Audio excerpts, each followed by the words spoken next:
예수님은 여러분이 거듭난 하나님의 자녀라면 성령을 달라고 구할 권리가 있다고 말씀하셨습니다.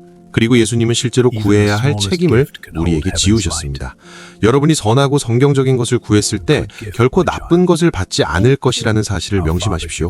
그것이 바로 여러분을 위한 보증입니다. 하지만 구해야 할 책임은 여러분 자신에게 있습니다.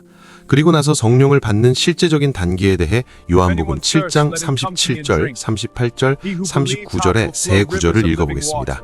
명절 끝날 곧 큰 날에 예수께서 서서 외쳐 이르시되 누구든지 목마르거든 내게로 와서 마시라.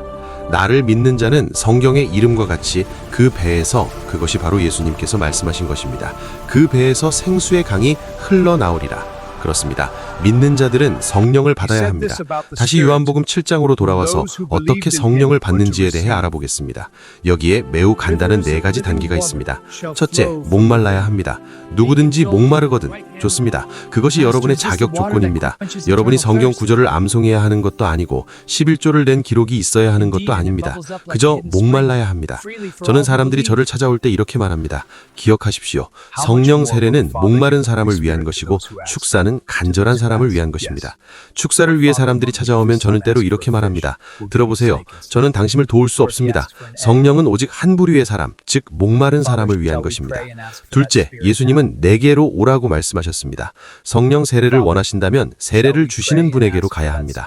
성령을 받을 수 있는 다른 곳은 없습니다. 어떤 인간도 성령으로 세례를 주지 못합니다. 사람들은 물로 세례를 주지만 오직 예수님만이 성령으로 세례를 주십니다. 다행히도 예수님은 내게 오는 자는 내가 결코 내쫓지 아니하리라고 말씀하셨습니다. 그러니 여러분이 그분께 나아간다면 그분이 여러분을 기꺼이 받아주실 것을 알 수 있습니다. 그 다음 여러분이 해야 할 일은 무엇일까요? 여러분이 직접 마셔야 합니다. 아무도 여러분의 의지에 반해 억지로 마시게 할 수 없습니다. 그것은 여러분 의지의 결단이며 여러분이 스스로 해야 할 아주 간단한 일입니다. 저는 사람들에게 이렇게 말합니다. 입을 꽉 다문 채로 성령 세례를 받은 사람은 한 명도 없었다고요. 그런 일은 결코 일어나지 않을 것입니다. 여러분은 신체를 열고 하나님의 영을 들이마시기 시작해야 합니다. 여러분은 눈에 보이는 물을 마시는 것이 아니라 예수님께서 여러분 위에 부어주시는 보이지 않는 하나님의 영을 마시는 것입니다. 이제 한 단계가 더 남았습니다. 여러분이 마셨다면 이제 그 흐름을 밖으로 방출해야 합니다.